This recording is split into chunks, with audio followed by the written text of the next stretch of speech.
Alright, testing, testing. 1, 2, 3.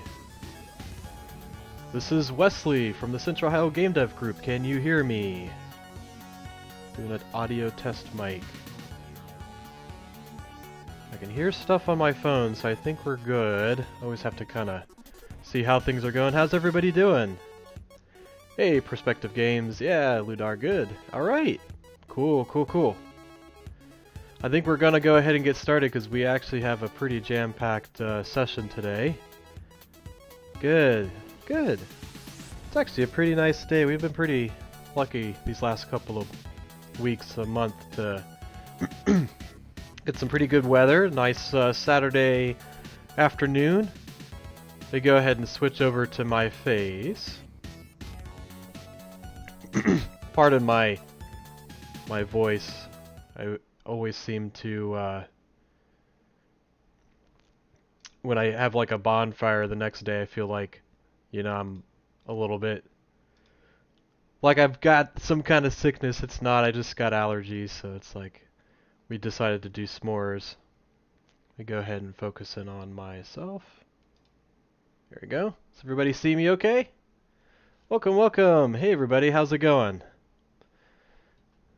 Let me go ahead and switch back to you all. Good. Okay, cool. Alright, welcome to the July 27th GameDev Meetup. We host these every month at the end of the month on the last Saturday of the month.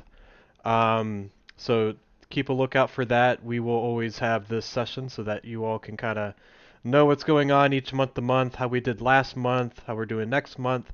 And if you're not familiar with us, let me just make sure I've got the right link. Okay, the Central Ohio Game Dev Group is a collection of game developers from around the Central Ohio area. We're actually located in Columbus, but we help support a lot of folks even outside of Ohio. So if this is your first time, definitely say hello. We'd love to get to meet you. We're a very open group.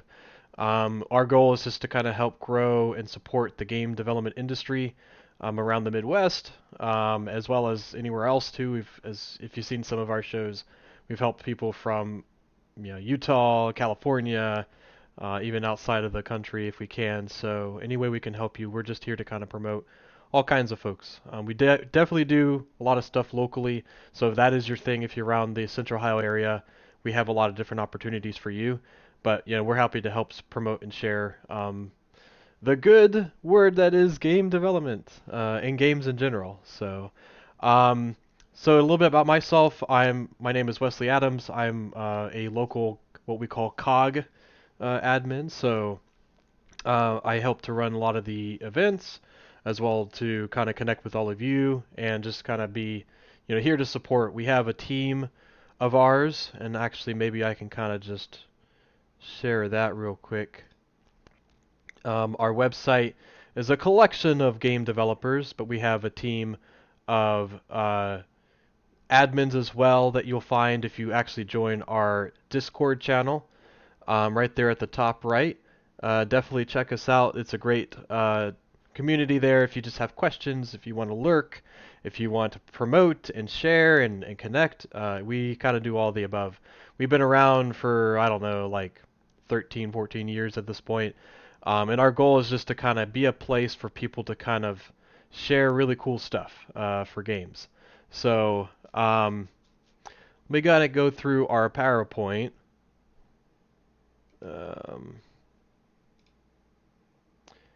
Right. So kind of the same thing. That picture back there is actually from a game jam event we did years ago at a co-working space called the Idea Foundry. Really cool space. It's like right behind our science center called COSI.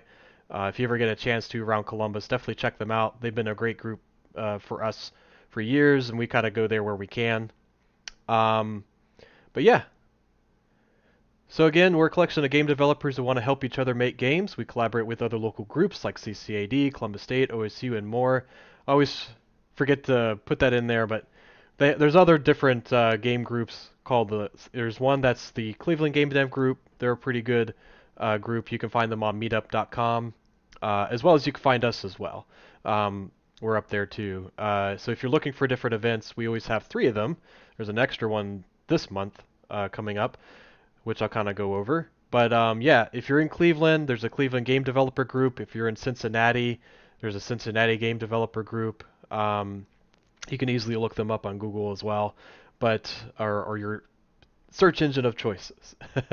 But yeah, Cincinnati's interesting in the sense that they actually are our local IGDA chapter, International Game Developer Association chapter. So that just means they have a connection through a game development group called the IGDA. So definitely check them out for that option as well. But any of the groups are great. They have really great connections.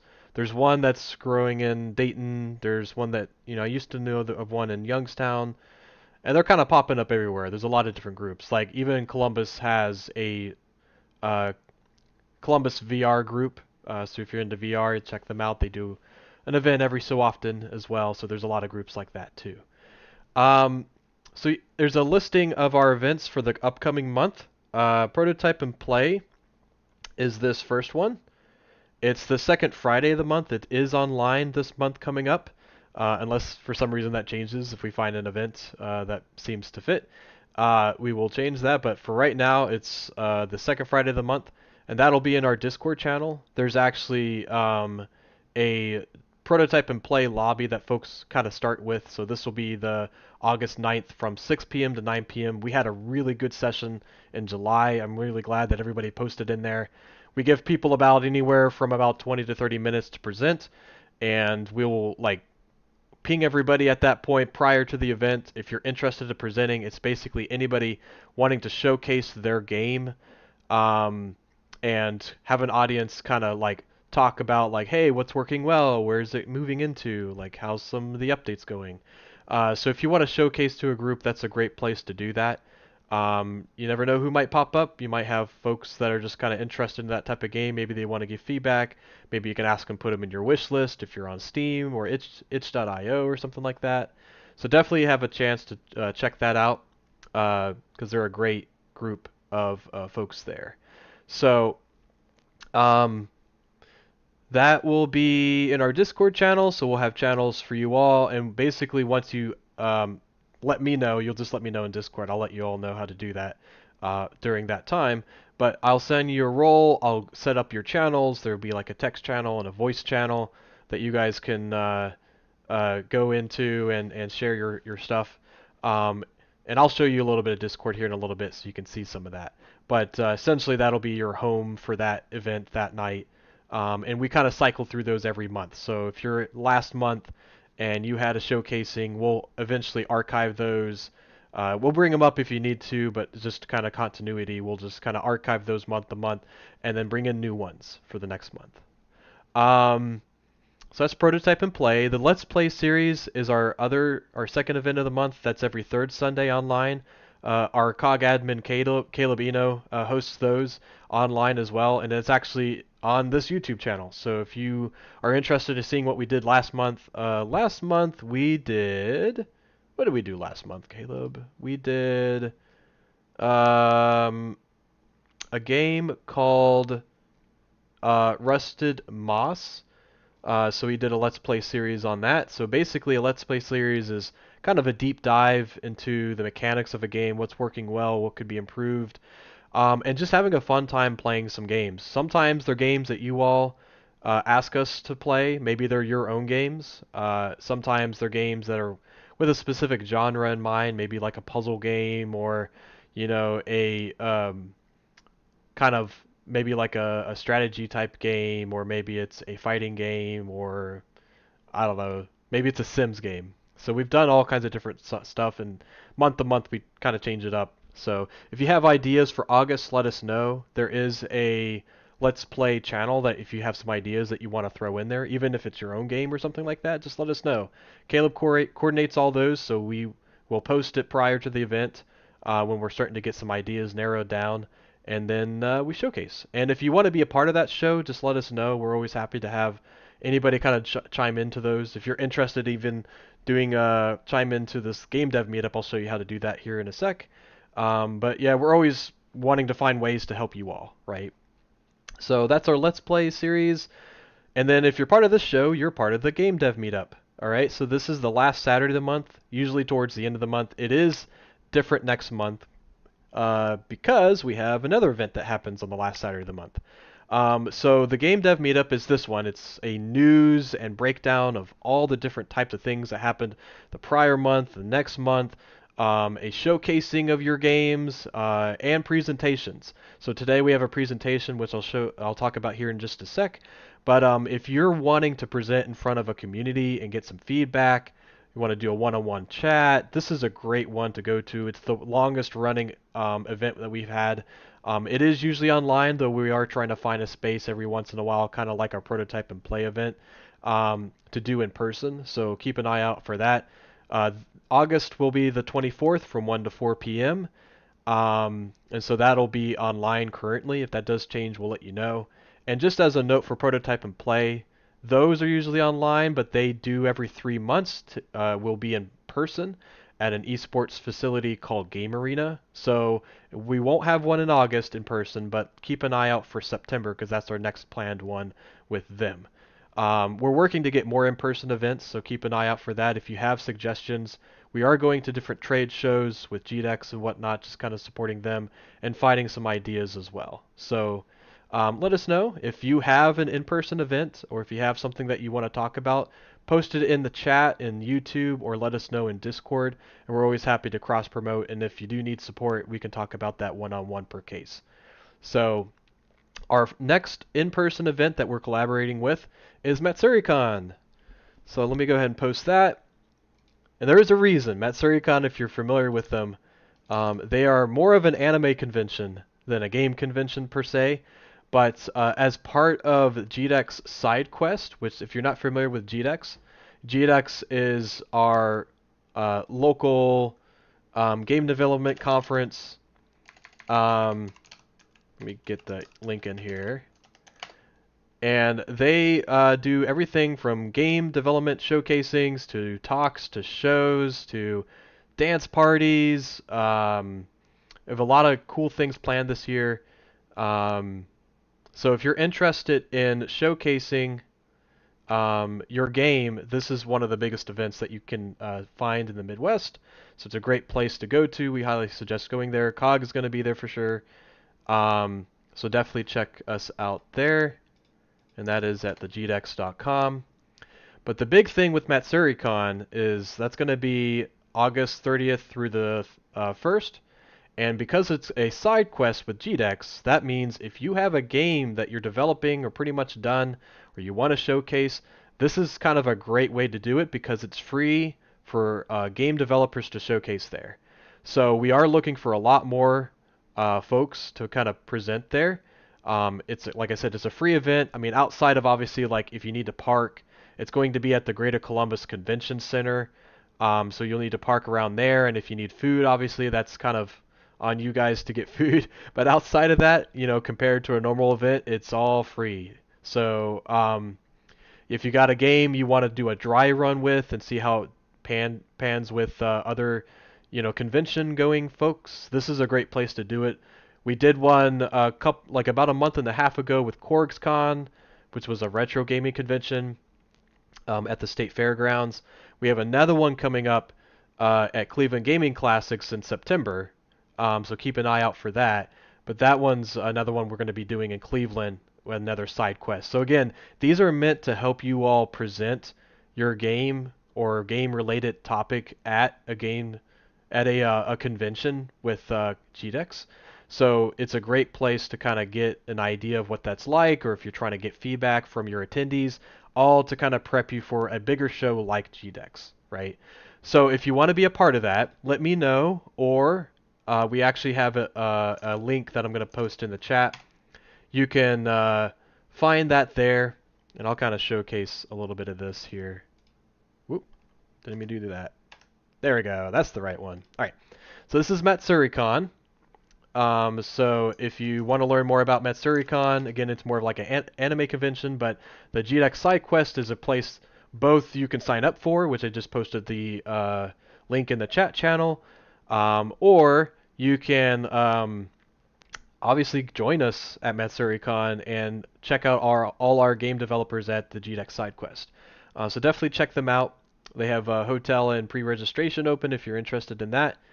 If you are looking to sell something, we're talking about big vendors like artists or people, selling, merchandise or whatever. That will be a cost just because of competitive reasons, obviously. So like, MatsuriCon doesn't want to compete with a free table versus their vending tables.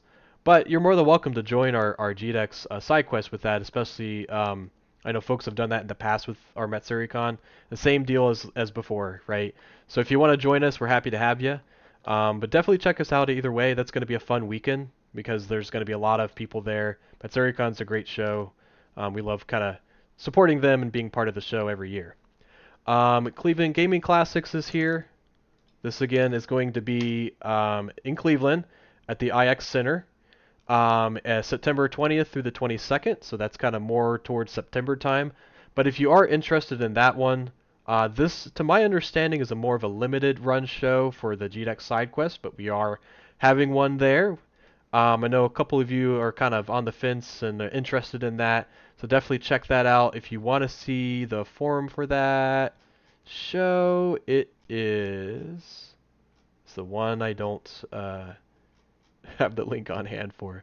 Alright, so that one is right here.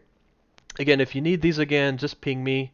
You can always email us at info@thecogg.com, or you can ping me on Discord. More than happy to kind of show that too. These are both really great events. Otherwise, we wouldn't be a part of them, but they're great opportunities to kind of connect with folks and see what it's like. If you are showcasing there through the GDEX side quest, a great way to kind of see what it's like to vend at a game show. So, all right. Next up is, let me just make sure. Yep. That's all our links down there. You can find all these links on our website, so if you're interested in seeing more of that, just go to thecogg.com, and all our social events are up here at the top right, including our Discord channels, YouTube, which you're already at, Twitter page for instant messages, Facebook group's been around for a while, and a Meetup page for all our events. I also like to give a shout out that, we have a lot of really great games up here. Some of them I admittedly took a long time to get to. Kind of going back into the catalog, so you'll see some new stuff up there. If you want to be a part of this, what I would say is click this button here for the Here link. It'll kind of pop up a Google forum. I try to check these weekly. Recently, my workload has been pretty backed up, so I apologize for that. But definitely check that out. You can hit Add Game. Same thing. These are the same links. And then we basically add you a card, and we kind of like go through the list.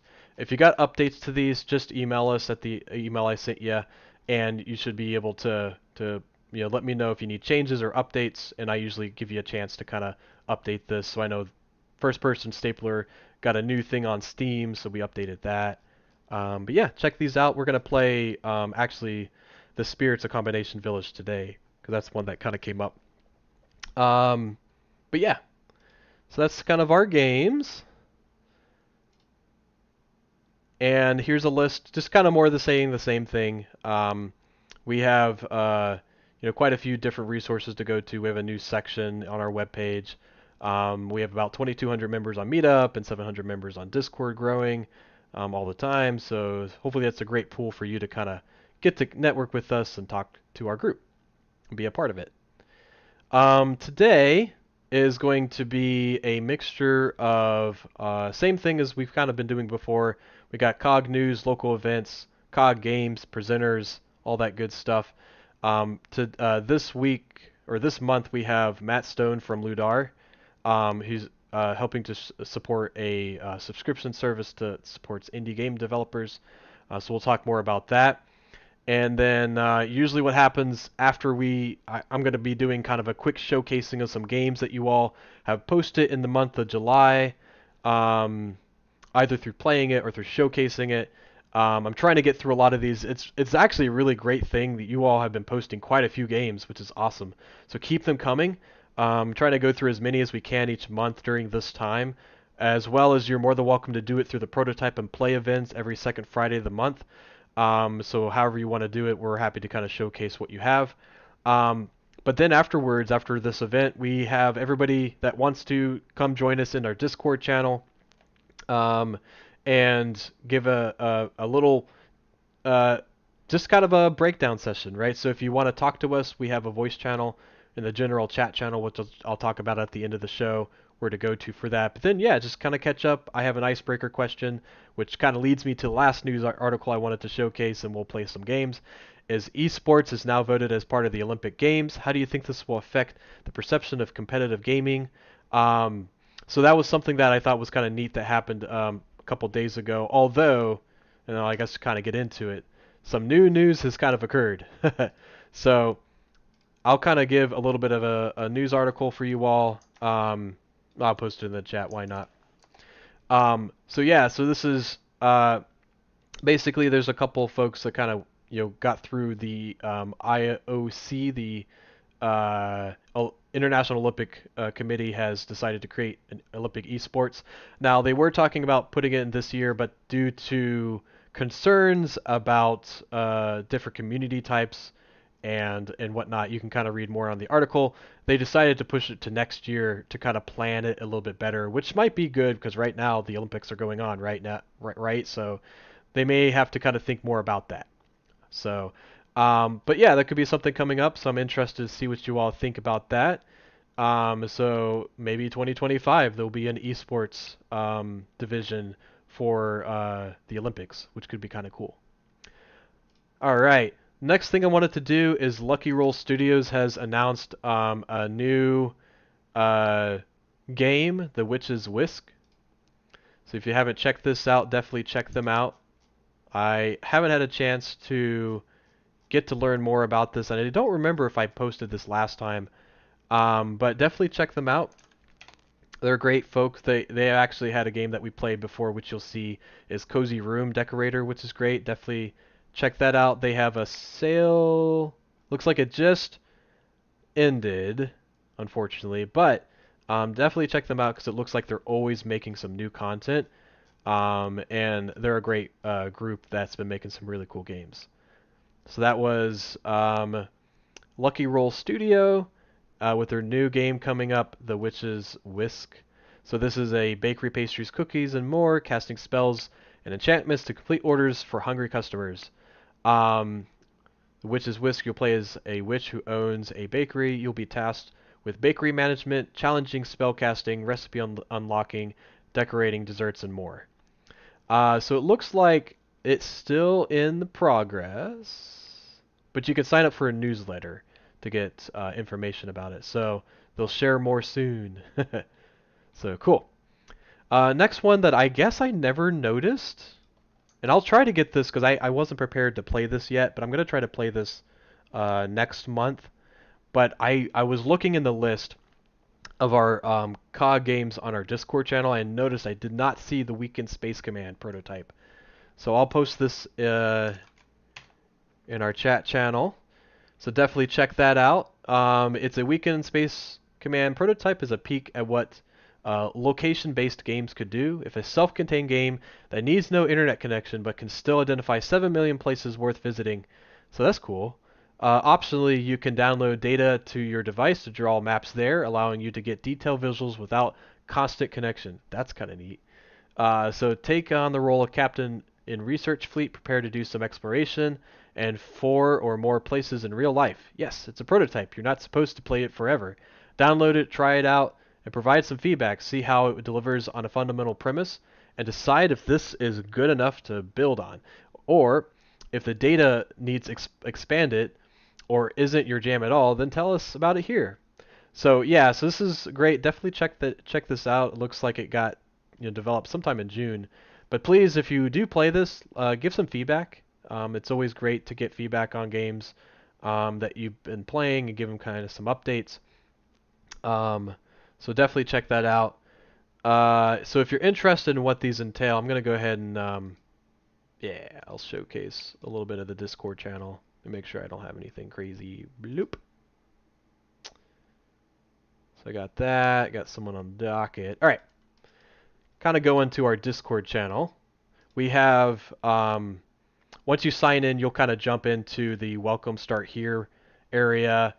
You've got our rules, which is kind of a lot of what I talked about before. You'll see our COGG admins up here, kind of our regulations, our code of conduct, which everybody should abide by. Pretty simple stuff. Our list of our events and links to kind of how to get connected. So for example, if you're interested in the GameDev meetup and you want to present, there's actually a great place for you to sign up, right? So a lot like our COGG games is a Google form for how to sign up. So definitely check that out. And then obviously our social media is down here too. Which reminds me, let me go ahead and grab our Discord channel for you all in YouTube. So we need to go there later. All right. There's announcements, which we always post updates periodically. We try not to do a whole lot of stuff, just to kind of, I know you can get noisy with Discord sometimes. So definitely check that out periodically. And then we post a video for like our YouTube channel. They show up here. Definitely take advantage of the introduce. Okay, sorry, my mic went out for a sec. So definitely check out the introduce yourselves channel so we can get to know you. Then going down, you'll see making games. So if you have questions or comments about Unreal, Unity, Godot, or any other engine, this is a great place to start.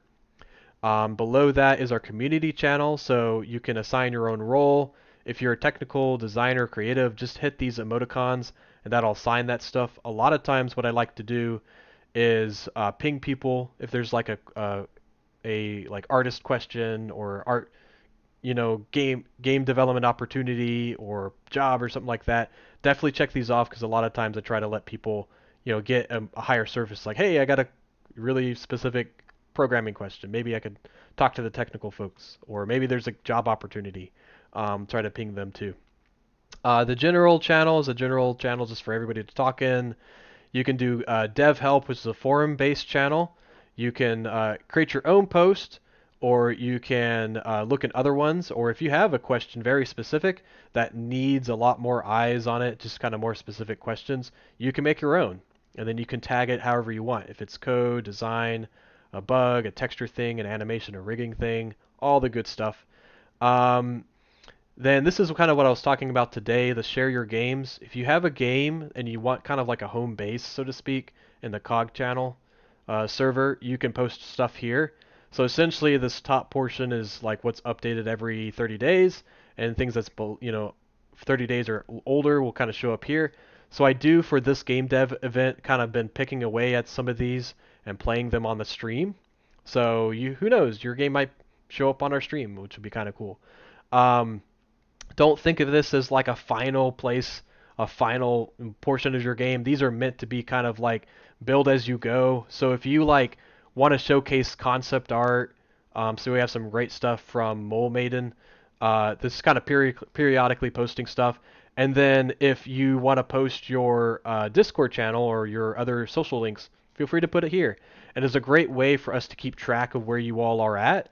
And it's been really helpful for us to kind of like see how you're doing, and if you have questions or if you just want to give us updates, we know kind of exactly where you're at. So we'll be playing a couple of these today and showcasing some information. Resources is a great place if you find some cool resources online. I have got a new one since we've been doing the GDEX side quests. There's a best practices when exhibiting at a game expo. So I put a listings of some stuff up here for you to think about. If you do have some stuff like, oh yeah, we got some postings. Post your thoughts too, or if you have questions, let us know. So if you got exhibitor questions, just post it in here. This is a great place that we can start to talk to. And I always like to tell folks during a convention, or if you have questions about an event, a convention coming up, there's also an external events channel. So if you have questions about GDEX or MatsuryCon or whatever, post them here, and usually myself or someone else will kind of be happy to kind of answer your questions. And then during the event, there's actually a voice channels category where they have a lot of different peer support channels, but there's also an external events. So if you're on site and you have a question, or if you you're at an after party thing or something, jump in there, and you never know, somebody else might pop in there and see how you're doing. Um, so there's all kinds of channels here that you can choose to go to. This general channel here is actually where we're going to be going to after the COGG Game Dev meetup today.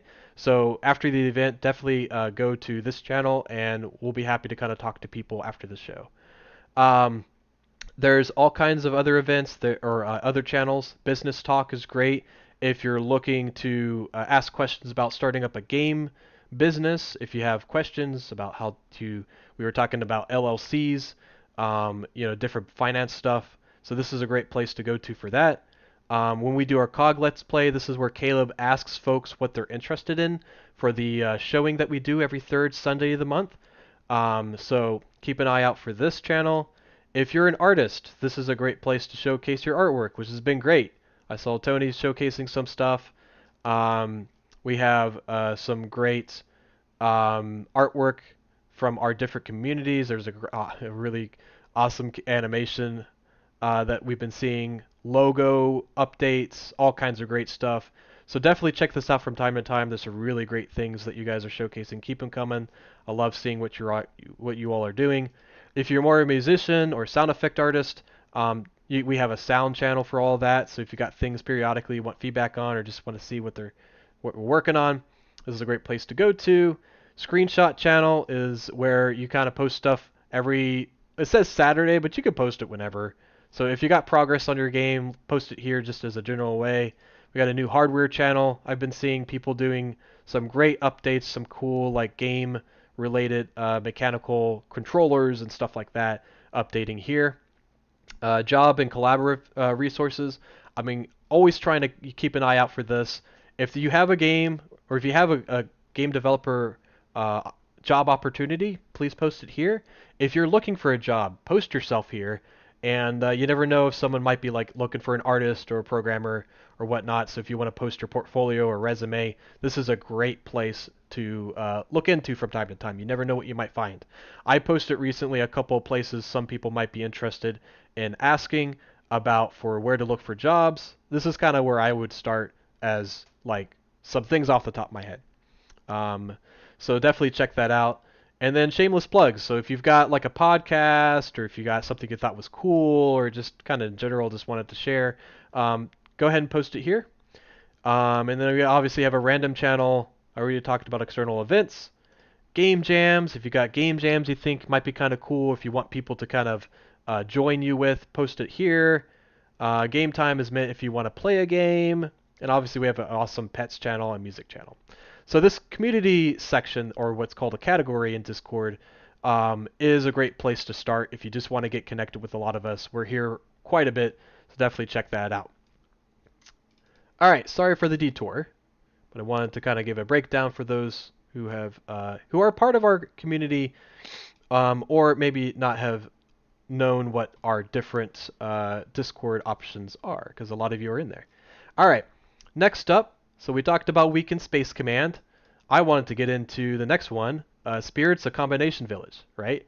So in this story game, you play as a 25-year-old Heidi as she navigates adulthood, help her foster relationships with those who are important to her, while balancing work on top of that.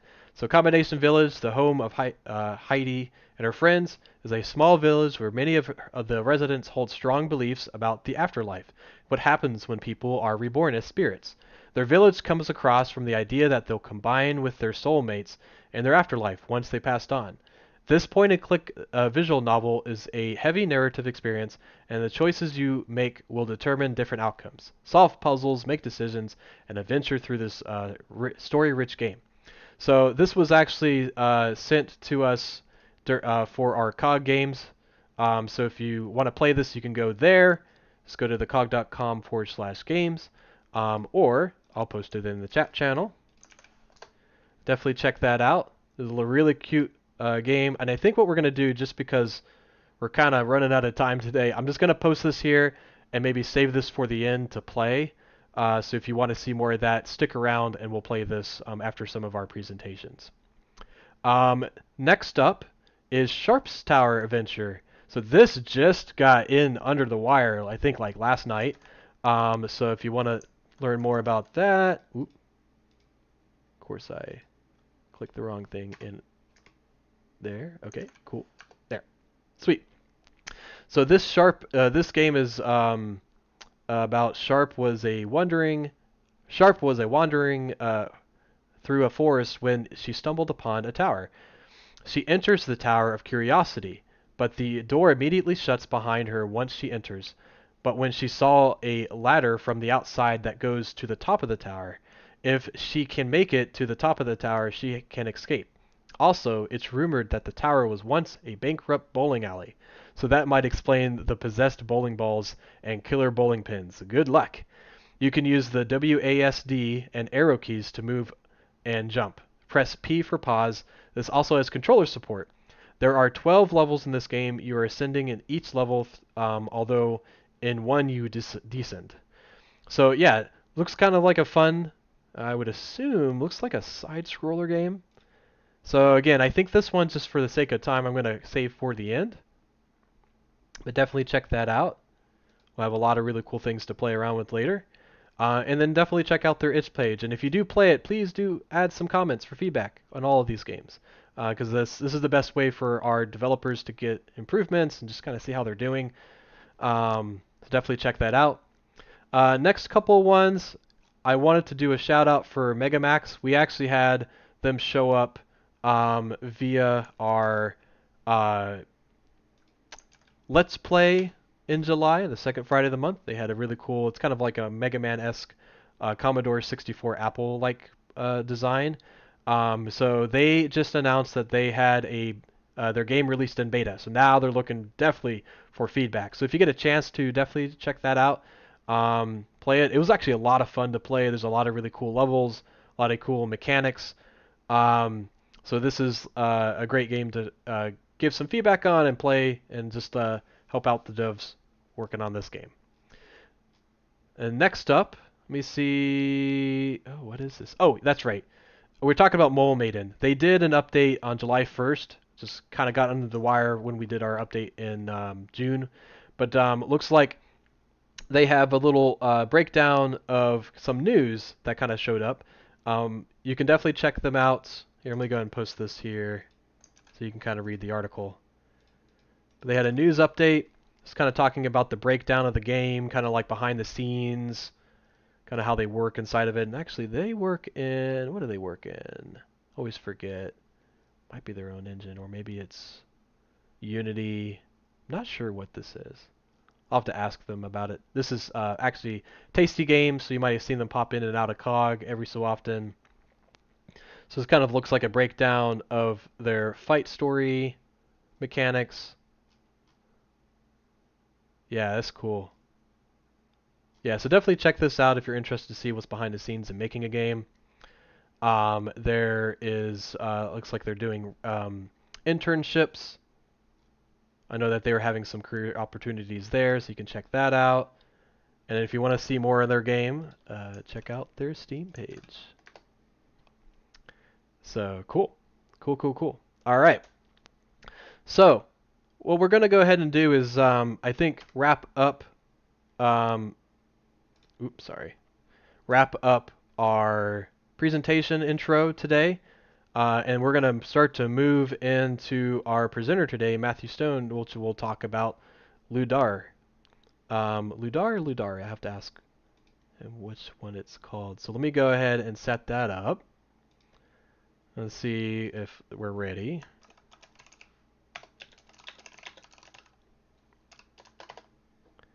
And kind of start from there. So let me go ahead and move back to my face to see if, am I working? No? Yes?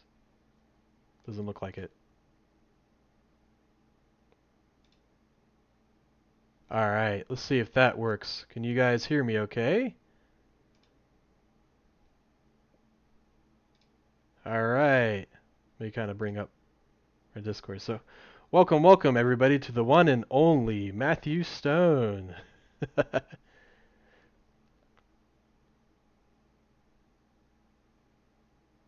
Yeah. Let me actually kind of switch back for a sec because I want to send a link to your website. It's still devpower.com, right?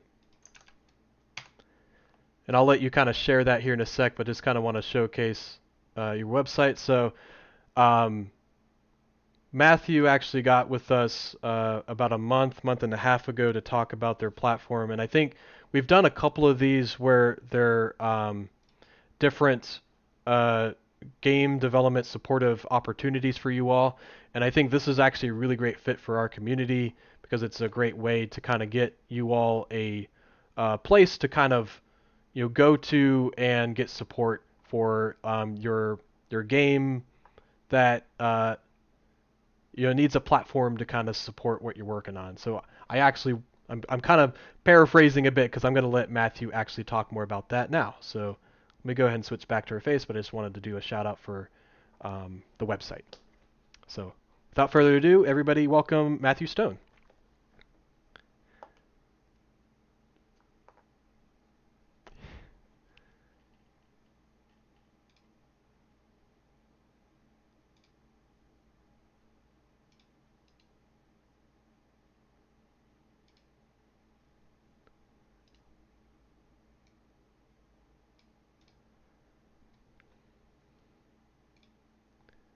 Oh, and now that I think of it, sorry, could you talk again? Just want to make sure I got the right channels up.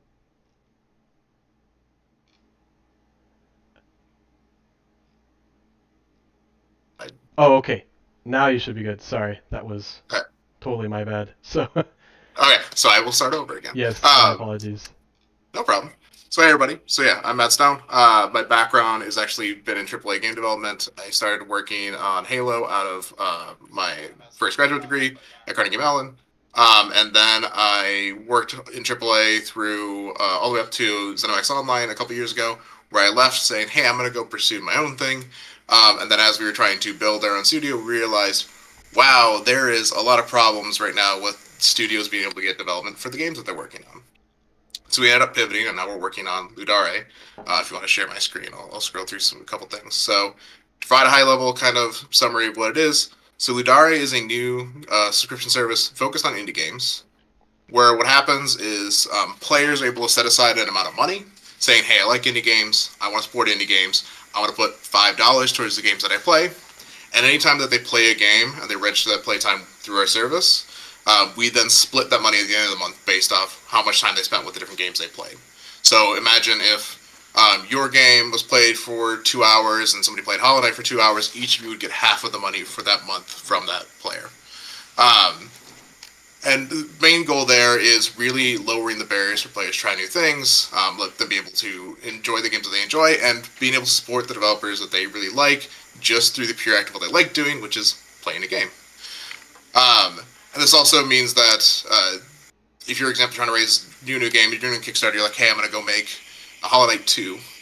They can say, oh, I like Hollow Knight 1, I'll play Hollow Knight 1, that will put some money in the pool without it being the major risk of I got to put $20 down. Because if you've actually looked at Kickstarter or Steam Early Access or all these things recently, it's been a real struggle for people to actually convert people into being able to back them. We've seen major companies such as KOKen, who was trying to raise money for their new game in the Deliver Us series. They just barely got across the finish line. We've seen the Chibi Robo team come back together. They are struggling to get the money that they need. We've seen successful studios such as Ancient Forge struggle to get the money they need. We've seen even small, like previously successful studios, such as one we're working with called No 2 Studios, who's raised, I think it was their 5th Kickstarter for a visual novel game. In the past, they've really blown past their records. They just barely got what they needed in the last day. So we're really starting to see kind of a collapse of these systems. So what we're trying to do is say, hey, here's a new way of doing it. So like I mentioned, for players, what they can do is they just say, hey, I want to set up some money. I sign up my account, set aside some money, and then I just play however I want to play. So they play it through Steam, they play it through Itch. One of the major things we're really focused on with this current setup, because it's their first kind of version of taking a stab at this problem, is we're trying not to eat into your current revenue streams. So if you normally sell on Steam, you normally sell on Itch, you can still sell that way. This just runs in conjunction in the back end to then add extra money on top of the pool you're already getting. Well, and if you're a that's studio, really a big deal because a lot of times these platforms they'll be like only us or nothing. yeah. Yeah, and So part of it is also the fact that we're trying to play to our strengths and try to prove out really that there is this direct connection between players and developers. I feel like every developer knows there is that relationship, but it's very hard to capture and show to everybody else that hey, this relationship is important. yeah, So we're really trying to show that first before we move in any other direction or try to raise funding or anything. Not to say we don't have funding. We're actually might not be popular in this group. We're actually backed by the University of Michigan's DeSci Accelerator, who's been giving us a lot of support and kind of pushed us forward and giving us a lot of connections and mentoring. And then as a developer, it's a very simple process. So you just apply, integrate our plugin, which actually we do have plugins for most of the major engines. Unity, because of Unity's system, it has to be through a Unity plugin you can download through our GitHub. But Unreal, we're listed actually on their marketplace. Godot, we just got approval to be added to their asset library. So for those two engines, it's very simple, it's very straightforward. Unity is a little bit more work, but all of them are very simple. It's sign up, drag a couple objects into your scene, copy a couple values, you're good to go. Then it just runs in the back end, very lightweight. Every 5 minutes, it just pings our server and says, hey, I'm still playing this game. Hey, I'm still playing this game. And we can customize that ping time. We just want to find the right balance between hitting our servers too frequently and getting enough fidelity on the actual playtime that we know what's going on. Yeah, then you just update your game, release it, Steam, itch, whatever you're doing right now. We just want to work with you in the way that you work. The other thing we're doing is because we're also trying to promote indie game developers in the area.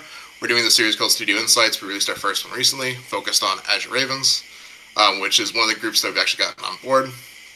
They're a small developer in Michigan that's developing a early playtestable version of a cozy farming simulator game that we're helping to kind of capture the interest and monetization of their already existing backer audience to kind of help them drive further. And I know it's muted. I intentionally did that so that we didn't have to worry about the sound bleeding over.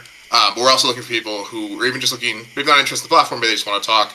We're also looking at trying to gather the insights in the studio, perspectives of different indie studios. So if you're interested, also feel free to reach out to us about that. And I'm sure one thing you're wondering is, how hard is it to integrate? So actually, one thing I pulled up here is the video we used for one of our groups when we were getting them on board to begin with. It really doesn't take that long. Like, this is admittedly me knowing what I'm doing. I was able to get the entire process down minus the load times for the engine to about 5 minutes. It's really simple and straightforward to kind of get going. I was going to skip ahead a little bit. You can install the plugin, enable it, drag in some objects, adjust your menu screen so that you have like the login flow, and then you're good to go. and I just posted that interview in the chat channel for anybody if they wanted to see that. So that's actually pretty cool too, because it allows us to see what the outcomes are turning into and what it really looks like. Yeah, we're working on that really closely. We're doing another one already next week with Nochi Studios, who I mentioned before, is another studio we're working with. And then I was just talking to a friend of mine who runs a studio in Pakistan who used to be working at Ubisoft. We're trying to set up one with them as well to kind of talk about his experience trying to build something in Pakistan, which is a very unique environment for the games industry from several people I've talked to in that area. I bet. Yeah, we're just trying to help any developers get where they need to be. Oh, and also we're talking to a wide variety of studios. We got some interest. One of the people we're working with is actually a USC graduate, so graduate of like one of the biggest game programs. We were talking to some of their students because they always release their capstone games. And we have one who's interested in working with us. We're talking with who released their game free on Steam and had 500,000 downloads just of their free student game. Well, and that's something that we talked about when we were chatting the other day. Actually, it was last night, I think. So the types of games you're looking at, I mean, they can be 100% complete. They could also be, getting there where like it's a playable build. You were even talking about to me, right, that it could even be like a game jam game, maybe? Yeah, I mean, the only thing that really is required is it has to be a game that somebody can play. I mean, like, you could theoretically run like a movie or a like short video recording through the system as well. We'd probably put some limits on it. But no, anything that has something that somebody can play for like a small amount of time. It could be a 5-10 minute game session. It could be a 2-3 hour game session. It could be a 40-hour epic RPG. Anything can fit into this system. And people will just engage with it the way they normally do, and that will generate you some revenue that can kind of help you build either way you're currently building. So if you're releasing like an early access, One of the interesting parts about early access that almost everybody I've talked to doesn't realize is early access explicitly says you're not supposed to use early access to raise development funds. It is meant to be a beta testing tool only because they also realize the pitfalls Hmm. that happen over the years of games released in early access not getting the funding they need. Yeah. We're trying to help so that we can remove that stigma of like, hey, you release a game in early access, and then people are just naturally engaging with it, playing with it, and they're driving more money to you. So that can kind of build up because we've all seen games that have like 200 users, but those 200 users are playing like 500 hours of your game. Yeah, yeah, it's always a Yeah, challenge when you see all these numbers and you're just like, where is it really going then? yeah, Um, but that's really cool. Yeah, and I had another question that got popped up because I know that your logo says at the front page, Dare, Play, Vote. Is there mhm. actually a voting process, or is it kind of like you vote based on your play? Like, you play Yeah. the most of this game, and that's where you get the Yeah, most so benefit. the way we kind of summarize it is so it's kind of a three-step process by engage with this. So first of all, you dare to support indie games. Second of all, you play indie games that you enjoy, and third of all, you vote with your wallet. So it's very much voting with just the way that you naturally engage with stuff. So if you play a game and it turns out to be a very exploitative, I'm not having fun with this. If you end up stopping playing after the first hour, cool, they only get a little bit of money, and you kind of walk away from it. And you find a really great game, and you spend tens to hundreds of hours in it, they get a bunch of money out of you. So you're just Yeah. naturally paying out based on how you engage with this different stuff, rewarding the quality of what comes out of it. Yeah, that's what I kind of like this. I feel like the uh, early access was kind of a stab in that Mm, gradation between I'm just making a game over a game jam to I've got, a 4-year project complete and we're doing all this marketing to get it on Xbox Game mm, Pass. And it's like there is a hard jump between getting your game to that point where it makes sense for someone to work into it, and then you go into it realizing, okay, I'm gonna have to spend, at least 2 to 3 years getting something up to a publisher so that they can actually support it, and that's a lot of time that you just don't know if you're able to do without like saving up a lot of money and hoping that the next couple of years that you saved money for turns out to be a good investment. yeah. So this is a great like potential opportunity to create that bridge, gradation bridge between starting off and kind of moving into something that gets finally sold into a bigger scale. And it's Yeah, and cool. there's also another interesting aspect that I've been trying to wrestle with for a while. So I don't know how true it is now because I haven't seen data in the past like year because the data I first saw came from like the Xbox Arcade era. But one thing that was coming out in the Xbox Arcade era that was really interesting was actually their data was showing that a game with a demo sells less. And part of the reasoning behind it was, oh, well, if you release a really weird out there game that people are like, I wonder what that feels like, they're less likely to buy if they can just get a taste of it from the demo. Yeah. So we're also kind of helping to offset that difference because Steam is really pushing demos. Like they're trying to build now their whole new unique way of doing demos where it's its own page and has its own notifications and everything. Yeah, I've Uh, seen that. and one thing I'm worried about is that the really weird out there games like let's say Octodad aren't going to Yeah. be as good when they are pushing a demo, or aren't going to sell as well when they're pushing a demo because you can say, oh, I wonder how that feels. I'll just buy the demo. I'll just play the demo, and we can help monetize those even trials to really kind of make it so that if somebody opts to just say, I want to see how this feels for like half an hour, then cool, you still are going to get some money out of that where you otherwise you might have just lost a sale entirely. Yeah, because there are some folks, and I don't know what percentage. I'd be interested to see what that would entail, but like some folks I've watched content creators on YouTube or whatever say, "Oh, I didn't play this game until now because I didn't like want to play a demo yet. I wanted to get the whole feel." Or they've played a demo and they Mm, say, "Ah, man, now I'm stuck at a point where I just want to see the whole thing." So some folks, it really does matter to get to that completed portion of it. Obviously, like everybody wants to see the final version, but yeah, then there are some folks that are just, I mean, like me, I always play demos on itch.io because there's some cool stuff on there that I would never played otherwise because people are just doing all kinds of stuff. And that's kind of the neat thing about this is you get that experience of playing games that obviously are completed, but also in works in progress, and at the same time you're supporting them, which I see a lot of folks, at least maybe in our generation, that I'm a bit biased because I'm part of a game development community that are interested in finding ways to support their games that they think are really turning into really cool Mm. projects at the end of the day. They want to see the behind the scenes. They want to be feeling like they're part of that process, like helping to get these really big, complicated projects out the door. And instead of it just being like, cool, I'm going to buy the next Zelda game or the next Mario game or whatever, they are part of that process the entire time and feeling like they're almost cheering them on.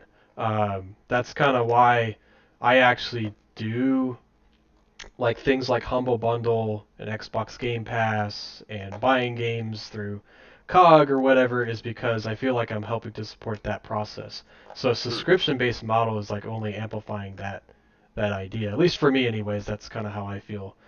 Maybe you guys do too. This would be kind of a neat way to do that. It's almost like almost donating. I don't want to say charity because it is going to Mm. someone, but it's like kind of putting your badge on, saying this is what I want to see get propagated, and depending on whatever your ability to do that subscription-based model um, is, that's something I would ask you Matthew is like, is this like how does that work from the buyer's end? Like their subscription-based model, is it like a one flat rate? Is it going to be like based on what they can afford? Is it based on like Patreon where you can support multiple different artists or multiple different creators? How does that work? I guess that's my next question. Yeah. Uh, So the way I summarize our current version of it is that it's imagine a Patreon but spread across the entire indie game scene, and anybody can access into it. okay. So the whole idea right now is a player can go in and say, "Hey, I can only put $2 towards the games I play, or I can put $20 towards the games I play every month." However, they feel comfortable with it, and then that's what we divide up. Okay. Because again, this point is less about trying to make this super overwhelming, hyper contains everything kind of thing, and more so we need to prove out that this works before we can go get like the funding we need to go build the all-encompassing like Steam client kind of version thing. So really, it's that more Patreon aspect where we're trying to prove out that hey, people really care about indie games. They want to support them. They're willing to put their money where their mouth is, Yeah. um, and we want to do that while again not hampering anybody's ability to still kind of grow and do their normal sales cycle. Yeah. Yeah. This is great because it's almost like someone doesn't necessarily need. It depends on where you're at, right? It's a little bit can kind of go a long way, but some people are just like, hey, if I had you know a little bit of money here and there just to kind of get me started, so that I can like play for or pay for a server to host my say multiplayer game, or Mm. buy this software like A Sprites so I can like actually make this cutscene or game mechanic look really nice, or all these other things that sometimes any developers just eat the money on, right? Not knowing if they're ever going to get it back.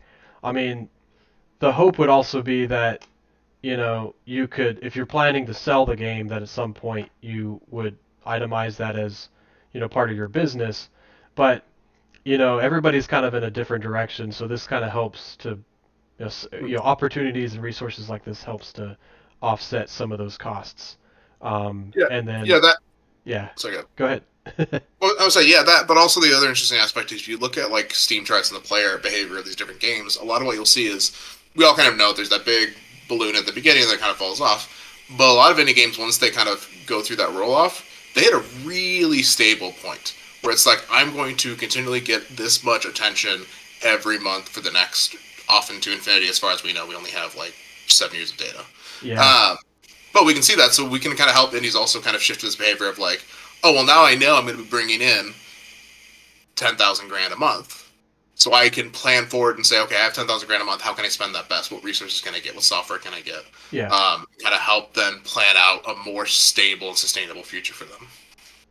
yeah. And that's a big one too, because normally what happens in games and why I would argue they're some of the most challenging projects to work on is because there's a lot of money up front. You release the game, you get a lot of funds, and hopefully you can use that to build your next IP, Yep. and then it falls flat. And we've had other opportunities, like Kickstarter can kind of help you seed that money. A publisher obviously has been tried and true sometimes. I mean, last couple of years, who knows? I mean, that's always up and down. But, there have been other platforms like, well, obviously you talked about the early access that has been floated around. But then like Humble Bundle has been one where it's like kind of those games that have kind of plateaued a bit and they need Mm. another bump. It's a great way to support a charitable cause as well as the developers, as well as obviously Humble Bundle's part of that pie. Um, but recently they've had to lay off a lot of folks. Just the industry's been kind of weird, right? So anything is better than nothing, I would argue, because Yeah. like the industry's always changing.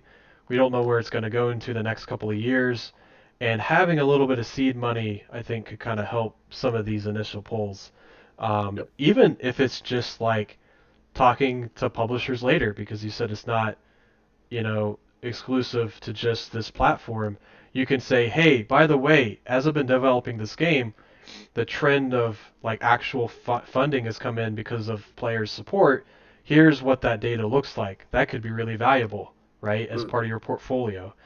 Um, so that's another thing that would be great about this. It's not just like, hey, here's how much posts I got on Twitter as I've been making games, or here's what people say here and there. It's like actual data trends showing that, hey, this game could make X, Y, and Z if we go to market, say, in 6 months from now.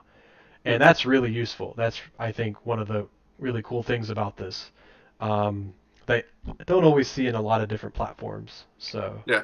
yeah. Yeah, another thing that kind of differentiates us from other platforms is so right now, actually, up until we for sure have guaranteed up until the end of September. We're thinking of extending to the end of the year. We're taking no platform fee, so every dollar that moves through the system ends up in a developer's pocket.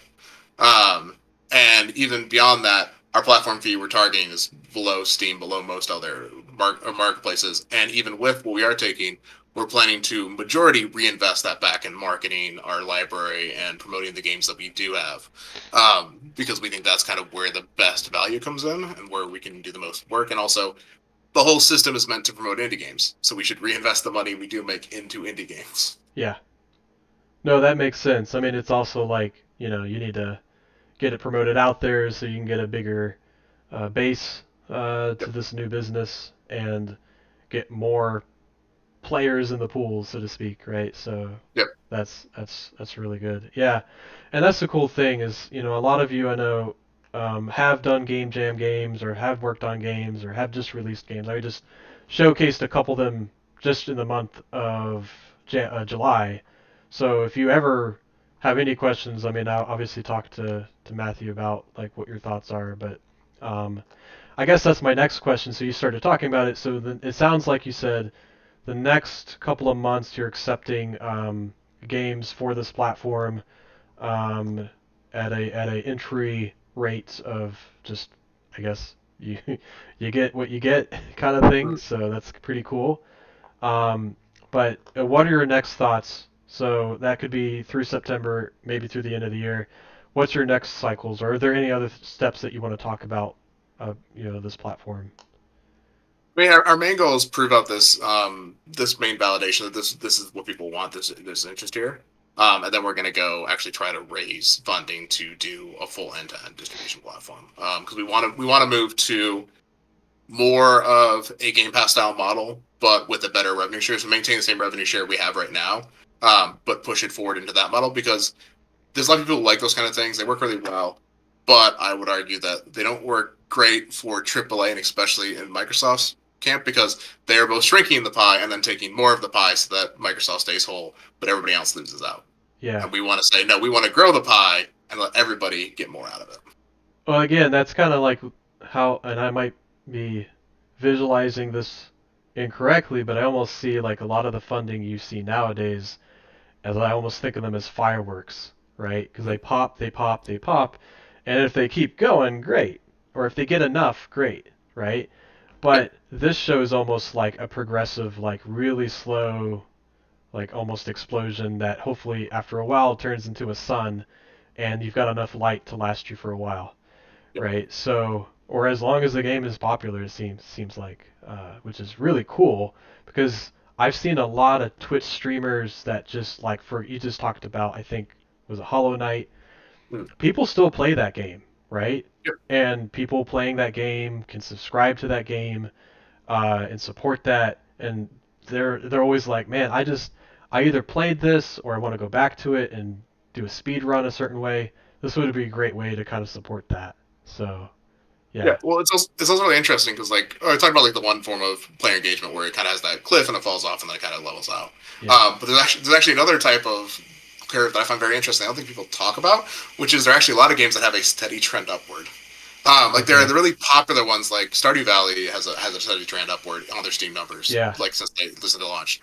That's very much an outlier, I would argue in this case. But Yeah. even like less popular games like Raft, it was still a pretty popular game, but it wasn't like bonkers crazy everywhere. That also had a trend upward. I think it's still slightly growing, or maybe it's plateaued now. Um, and those are the kind of games that are very interesting. That like you can now slowly build and have this expanding audience over time, as long as you keep reinvesting, kind of keep them going. And that's kind of what we want to help out with. Is as long as people are playing your game, you should be able to keep investing if you want to keep growing that audience. But right Yeah. now, especially with like Steam and stuff, it's like no. Once you launch and you made your sales, that's the bulk of your sales.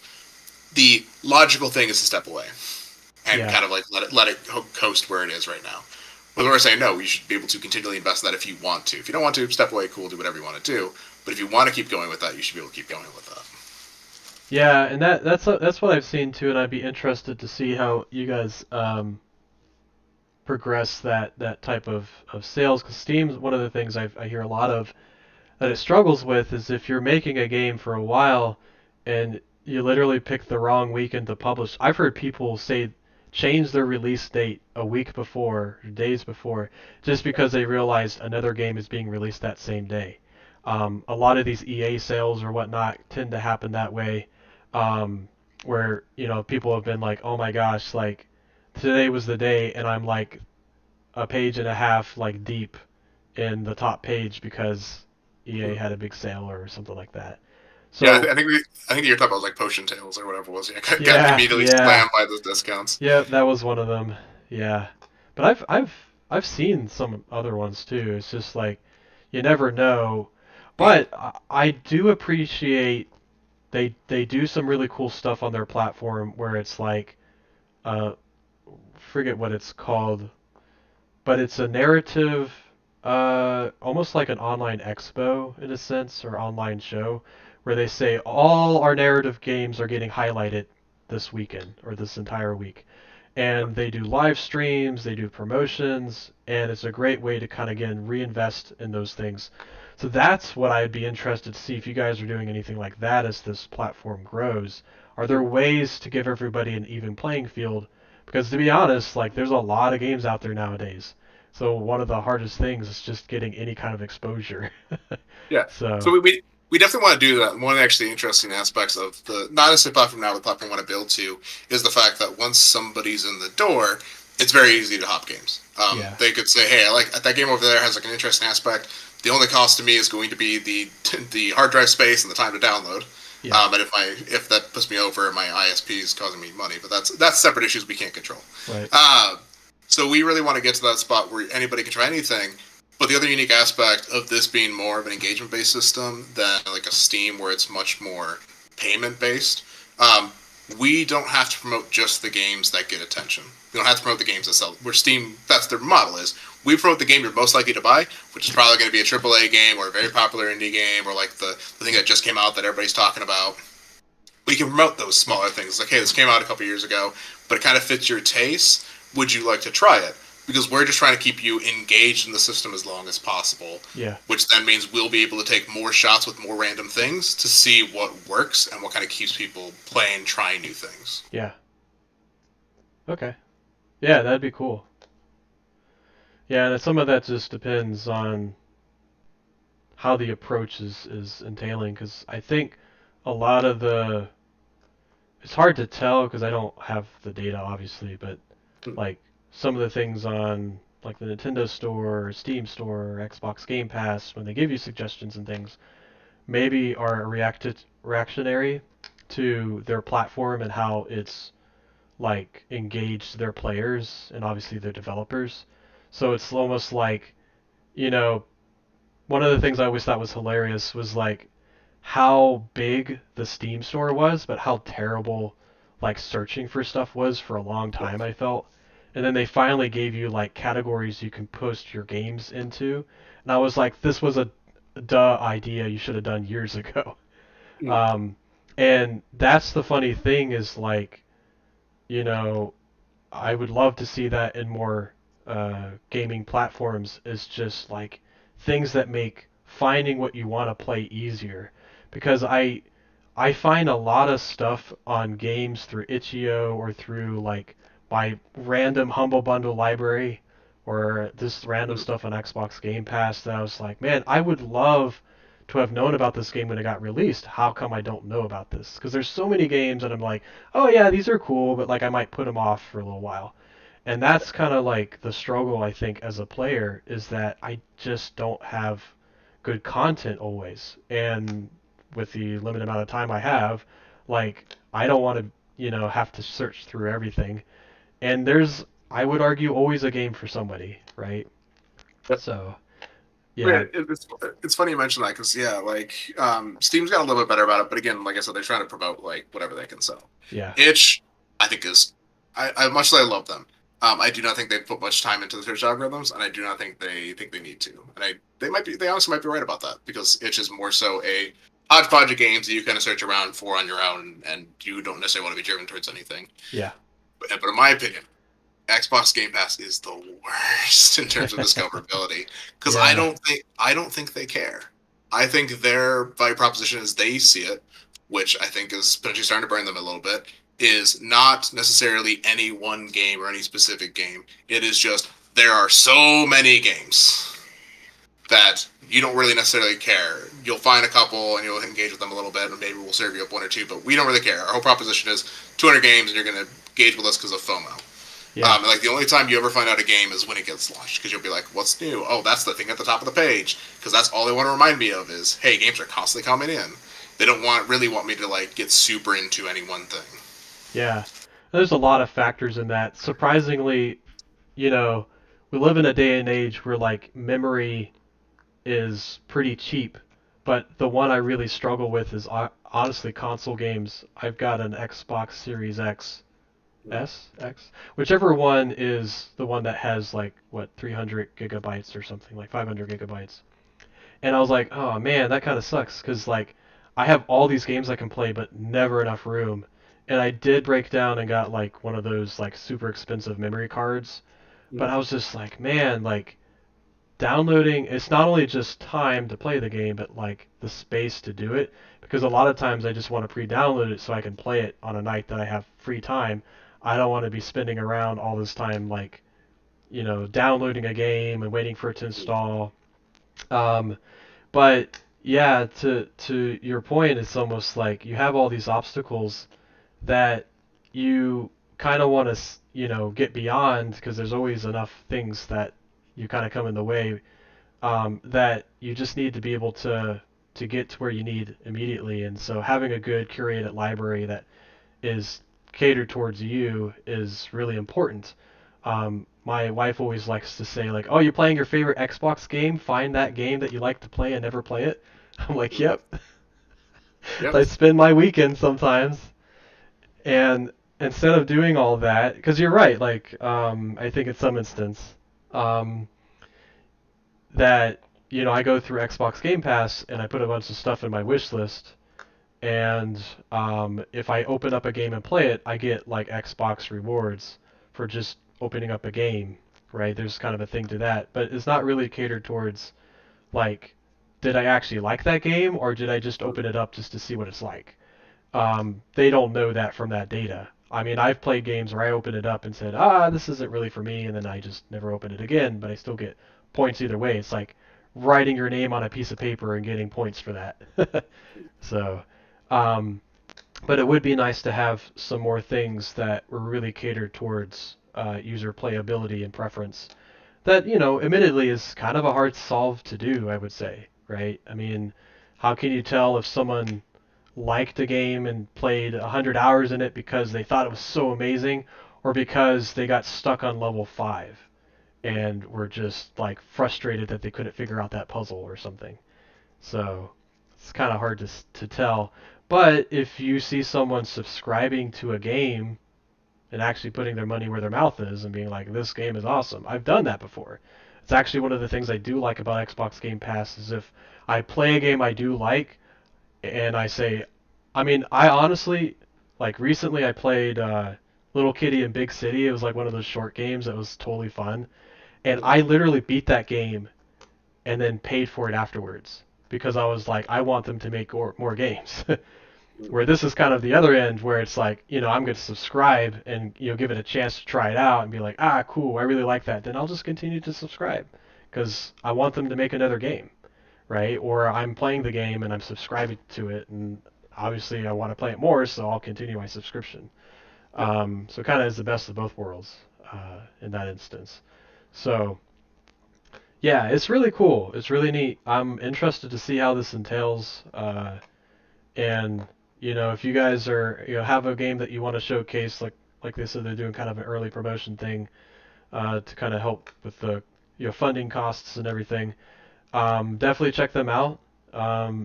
Matthew Stone is on our Discord. That's his name on there. So definitely ask him any questions you might have if you're curious about it. And yeah, let us know your experience because I think it'll kind of turn into something really neat. But yeah, is there anything else you want to do a shout out or explanation on? For Just reach out if you wanna talk about the platform or you wanna talk about doing a interview. Let me know. We're always down to talk with anybody and do cool stuff. Sweet. Cool. All right. Well, I think that'll about do it for this presentation. So I'll let Matthew sign off when he is interested in doing so. But what I'm going to go ahead and do is take just kind of like a 1 to 2 minute break for the washroom, and then we'll be back. Uh, and I'm going to play a couple games. So if you guys want to stick around, great. I'm also going to go ahead and post right now so I don't forget. After the show, we're going to go into um, our Discord channel, just kind of chat for a bit. So I'm going to try to make the gameplay a little short, not super short. I want to make sure I get enough time to play. But how about I spell join us after the show to talk to us. So if you got nothing else going on and you want to catch up later, join us in our general voice channel, and we'll have some fun there. So give me just a couple minutes, and I'll be right back.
All right, sorry, gotta have some of that afternoon coffee.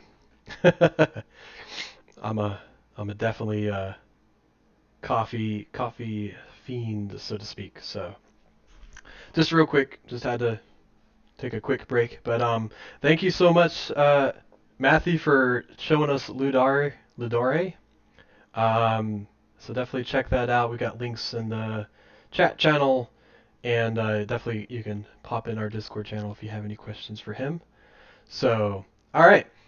Without further ado, we're going to kind of go back into some of our games. And again, if you guys have any questions in the what we're presenting, you can always let us know in the chat channel. We're happy to kind of answer those. So let me go ahead and bring up one of the first games we wanted to play. This one. So we're going to go back to Combination Village. And see if you guys can still hear me. Okay. Sometimes I go through the OBS channels, they kind of get disconnected. But we kind of did a description of this, so I'm going to see if I can do video. Watch this together.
Alright, so I'm going to do a little bit of a trailer. So let me see if I can run the game. And we'll get started. Full screen. Yeah. Alright. So, this is a visual-based novel game with a little bit of clicking around, which is pretty neat because you don't always see that. Sometimes these games are ran in Pi, sometimes they're made in Unity, so I'm excited to kind of play this. This was one that was on the docket a little while ago, and I just kind of saw it slip under the radar. So I'm trying to go back to some of our other ones and get back into them. So, we have our options. Yeah, looks like we have dash on, autosave on. So I haven't played this. I just opened it up real quick just to make sure it's working. So we can display frames, full screen. I'm gonna do window because I can control stretch screen on touch UI. Okay, cool. And then yeah, so we'll just do a new game. Controls. This game should be played with a mouse. You can click elements on the screen to progress. Choices. This is a story-based game. Your choices will result in different outcomes. This game supports an autosave feature. Do not close the game when the symbol is displayed in the bottom right corner. It's good to know. So, just another Sunday. These are days where I usually get to relax. Today I've got a lot on my plate. Better be ready. Click on the options to interact. So, it's like a basket of clothes. There we go. Now I should be ready to go out. I wonder what Mom's making for breakfast today. Morning, Mom.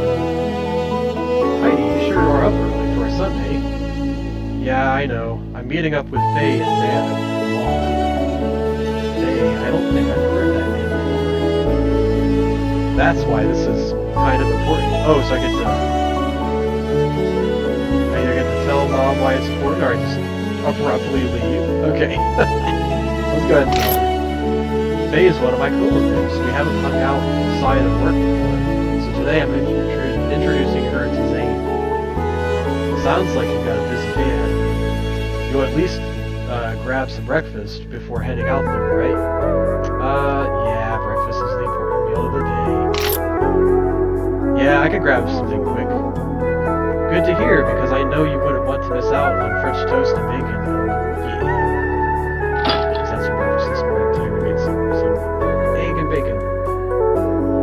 I'm stuffed. Thanks for the food. Maybe you'll start waking up early every Sunday now. We'll see. Click on the location menu to travel between locations. Okay. Cool. So this is pretty common. Like in a visual novel game, you'll have different locations. Usually something visualizing the times. So it's Sunday. Here's the calendar. Monday through Saturday. And then we have a menu. So if I click the menu, save game, auto save, back. Nice. Sees how I'm doing well with mom. But nothing quite yet. And then if I go home, yeah, okay, so there, I'm here in, looks like the mall, workforce. So if I go home, I don't have time to explore. I gotta meet all my friends in the mall, so I'm assuming if I try to go to the house. So let's go ahead and thank you, Heidi, you're late. Sorry, I had to grab some breakfast before hanging out. I'm sure you didn't just oversleep. No way, today's one of the days I couldn't afford to. Speaking of, where's this friend of yours? Yeah, they should be on their way to meet us. I sent her a text to let you know where we are. Got any big plans for when she gets here? I don't know, I haven't hung out with her outside of work before. I'm not sure what she's into. But if you don't have got any ideas, we should hit up the arcade. Well, I'm planning to ask her when she gets here. Hi, is that you? Oh, hey, Faye, you found us. Oh, yeah, it's weird seeing you outside of the office. Yeah, I still have so many lines to cover. Who knows we're all playing the time. Girl, come on, you gotta get your right off work while you're right off the clock. I need to hang Oh, sorry, yeah, it's time. It's hard to, yeah, we gotta enjoy the time we got and not work ourselves. You've got a point. This is a friend of yours? Oh, right, this is friend Zane. This is my friend Zane. Whoa, I've been devoted to just friend. I thought we were BFFs. Come on, man, you don't be like that. You two have known each other. Wow. Yeah, we go way back. Go back to the first grade on the playground. Hey, we don't have to go or saying those words. This will come having here back to serious. Serious, man. You're always on business at work, so it's nice to see it simple. I guess so, yeah. Well, it's nice to meet you, so you made my name stick. Hi, and I've been working together for almost a year. Yeah, I guess it's almost been a year by now. So now that we're all acquainted, what do we have plans for today? Oh, right, what do we do? Let Faye decide, let Zane decide. Not really need to drown you out. That's very soft. Oh, so sorry, so sorry. Let's see if that's better.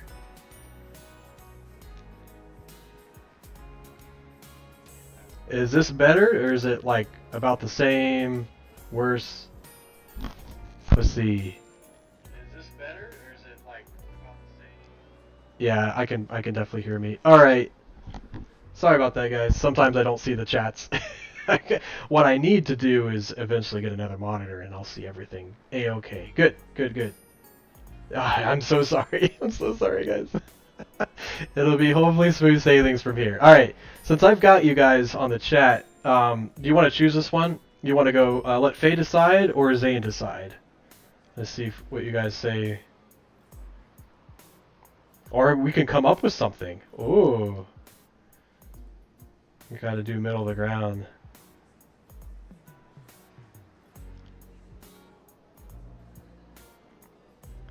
Let's go ahead and do middle of the ground. Come up with something. Maybe we could just browse around and do some shopping. Shopping? I suppose that's what people do at malls, huh?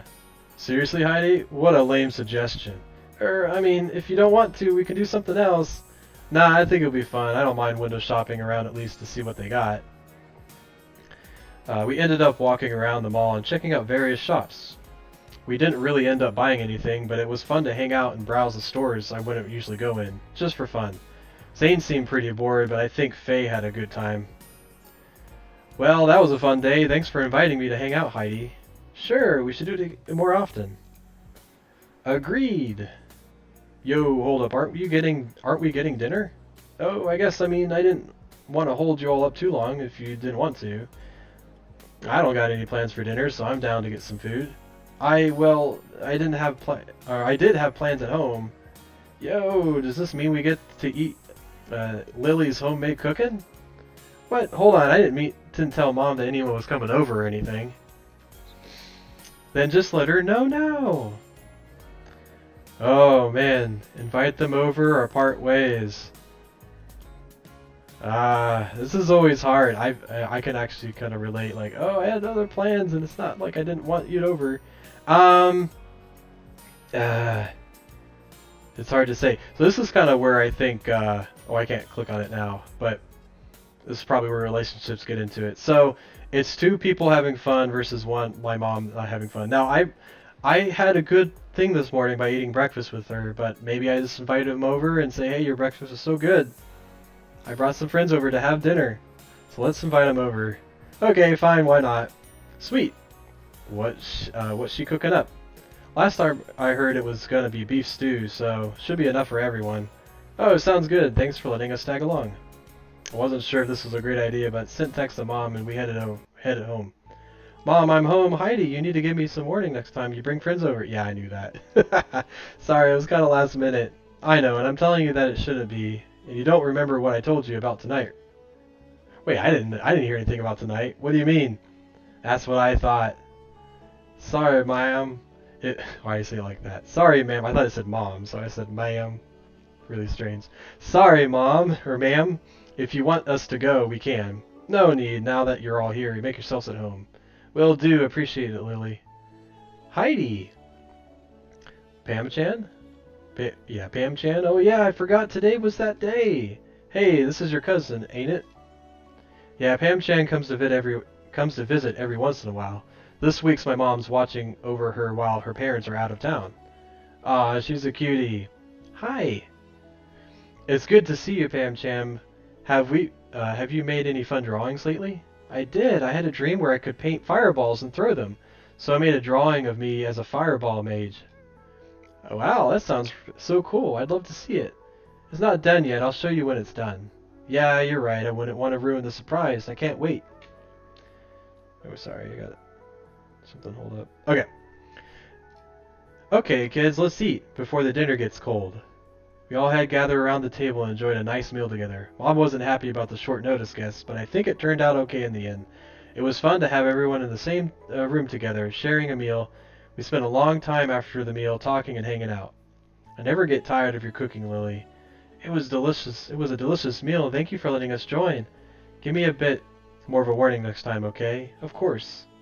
Okay, it's past your bedtime, young lady. Aw, but it's my first night. It's not like I've got school or anything. There are rules that you need to follow while you're here, and one of them is going to bed at a reasonable hour. Don't take after Heidi's bad sleeping habits. Mom. Well, I think that's my cue to get going. Yeah, me too. Thank you for having us. I'll see you tomorrow. See ya.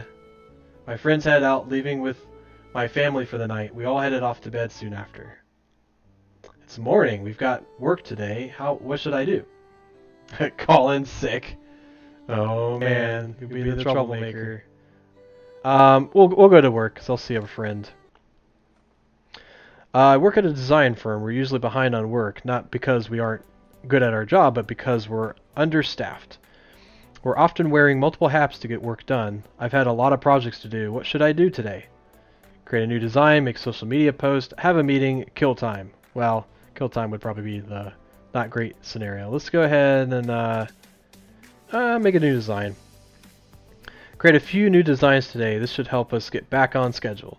Now that the day is over, I can choose how to spend my evening. I could get some extra work done here with Faye, or I could take the night off. Zane's usually at the arcade at the mall. Pam Cham's been hanging out in the forest, or I could just go home and spend time with Mom. What should I do? So, You can click on the location menu to travel between locations. So what I'm going to go ahead and do is probably call it for here, just because I don't want to spend all day on this. But you can start to see now we have relationships that we're building with Lily, Zane, Faye, and Pam Cham. So if you want to play more of this, I'm going to actually save this so I can play later. Definitely check this out. We've got the link in the chat. But it's a game called Spirits, a Combination Village. So definitely check them out. It's a pretty cool game so far. I'm really having a lot of fun with it. So if you're into visual novels, this is a great game to play, and I think we'll kind of stop for here. So the next one I wanted to play, and this will be the last one for today, and we'll go and jump into Discord, is Sharp's Tower Adventure. So we'll play this video.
Alright, so it's brought to you by Perspective Games. So we're going to go ahead and jump on in. And I will turn down the volume a bit more. I turned it up just for the sake of the focus on the game music and stuff. So let's go ahead and open up this one. Why didn't you read the README? I'll keep this up on the screen on my side. Yeah, see if we can full screen.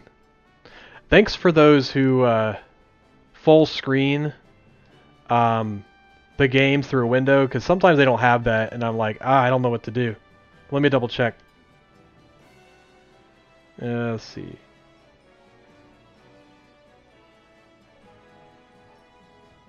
Alright, cool. So this is Sharp's Tower Adventure. And let's go to infos.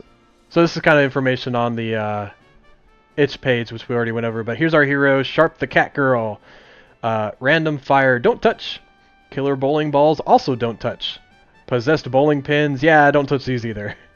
Level Exit, you do want to touch this. Alright, so that's probably part of the game. AD, probably W or AD arrow keys, D-pad, analog stick to move. W up arrows, space A or X to jump, P to or start to pause game. Copyright Perspective Games, all rights reserved. Sharp character and world is property of Perspective Games. Created program by Garrison Smith. Music by Puritune. There's a SoundCloud there. Sound effects by JSFXR. Space or AX to control on the controller. Go back to the main menu. All right, space. Boop. It's our Discord channel, so you can check out the itch page for that. Let's go ahead and do level 1. I think it was like 12 of them, it said. All right.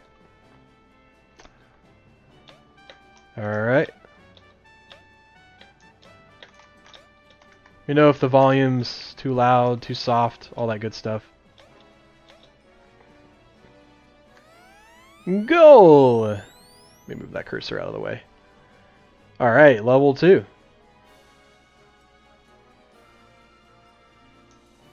So avoid the fires.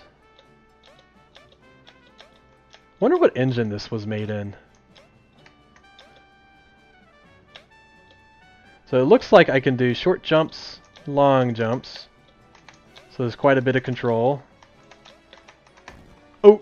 Ah! I hit the fire! Okay. Let's see if I can do it again. I am not the best platformer player. So, please pardon my abilities.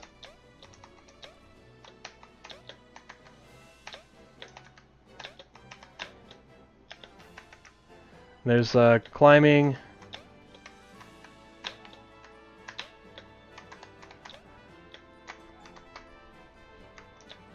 Oh.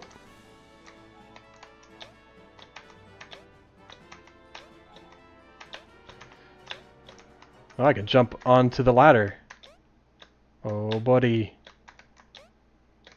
Alright.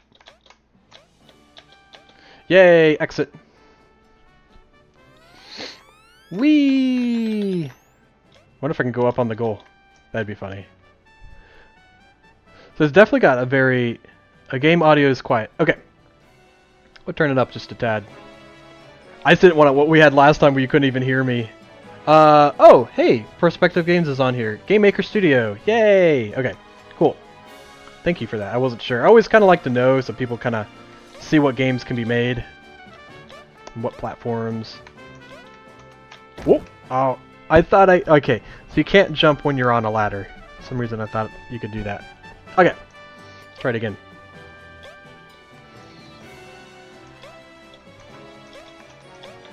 Whoop. Alright.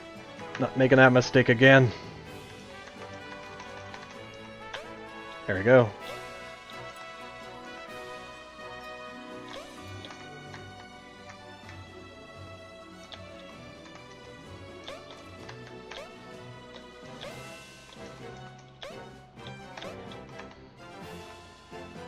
Oh no! I didn't know where it would land. I thought I was out of harm's way. Okay. Oh no! I'm being too underly cautious. Alright. I'll just kind of wait. Beep beep beep beep beep.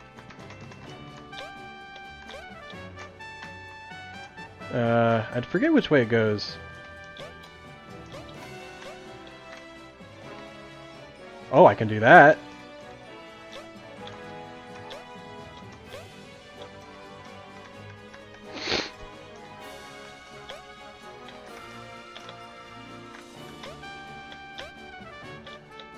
Oop.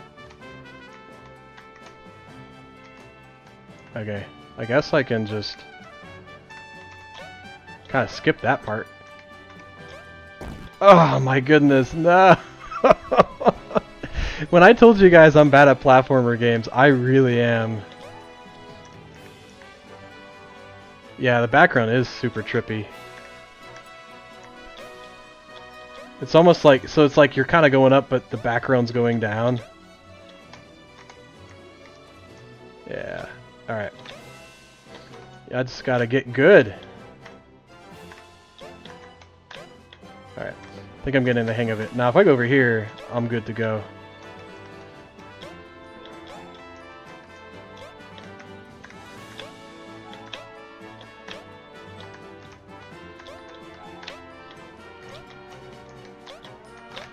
Whoa, that was close. Alright. Yay! Okay. Didn't die that much. Just a little bit, just a little bit. Okie dokie. So we got level 4. Talk about trippy background, man. Color really, oh no. Color really does change the effects.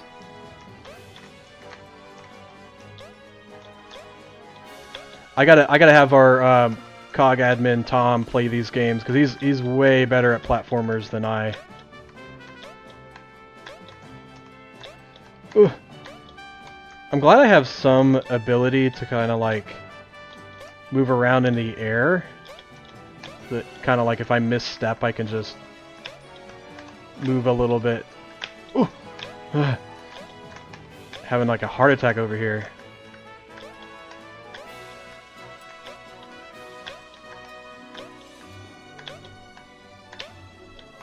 Yay! As I fall off. Alright. I see another... The games that worry me the most are along the lines of Dragon's Lair and Space Ace for arcades. I'm wondering which way is up on the animation styles games. Yeah. Yeah, sometimes those are hard to kind of look because there's a lot going on. This is, luckily enough... Hey, we got pins! Pins are kind of like... just fly in the air, so they can kind of be anywhere. Ooh, almost got hit. Almost got hit by a pin. Alright.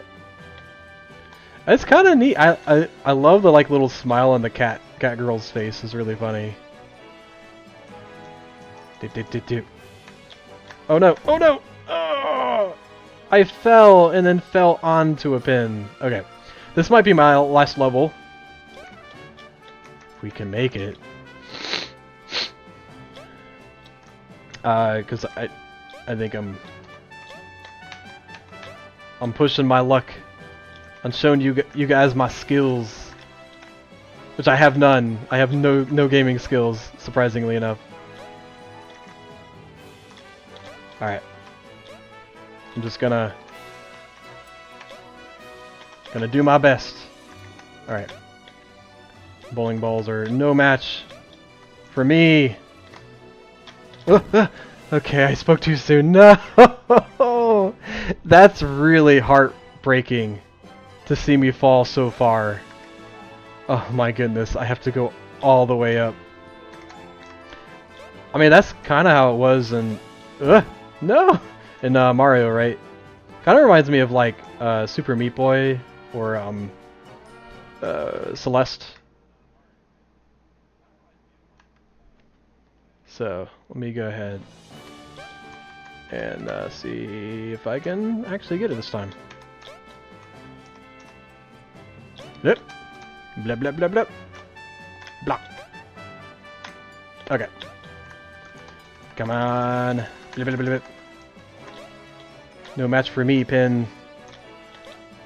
Ooh no! Oh no no! Why do I? Why am I so bad at platformers? Okay. Easy peasy. Lemon squeezy. Here we go. Don't die. Whatever you do. Don't die. I like how you can stand on top of the ladder.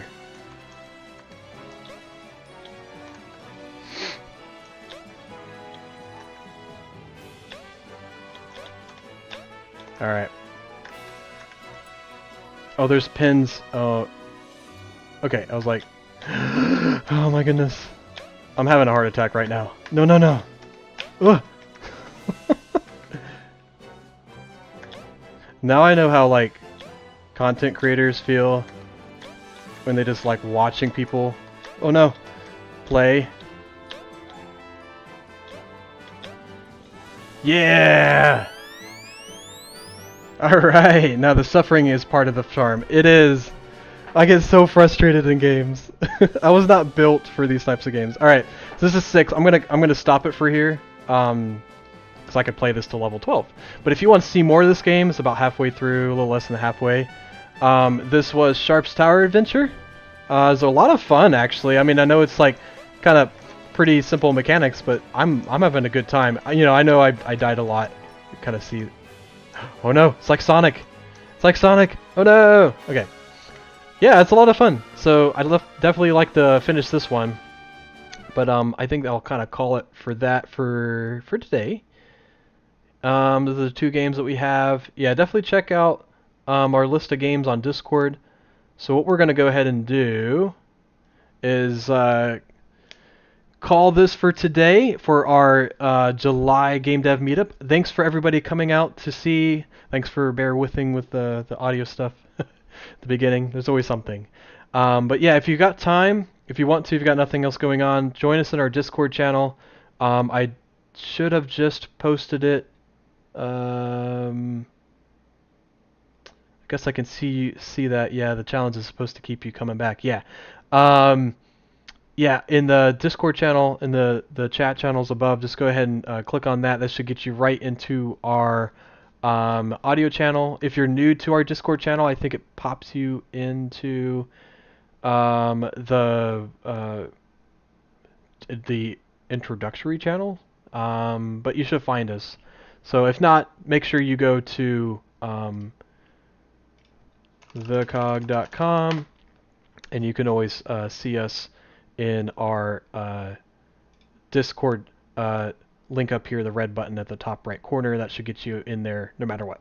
And then just kind of look into the channels that you see a bunch of people popping into, and you should be home. So yeah, we'll hang out there if you want to. No big deal if not, but we'll kind of call it for today.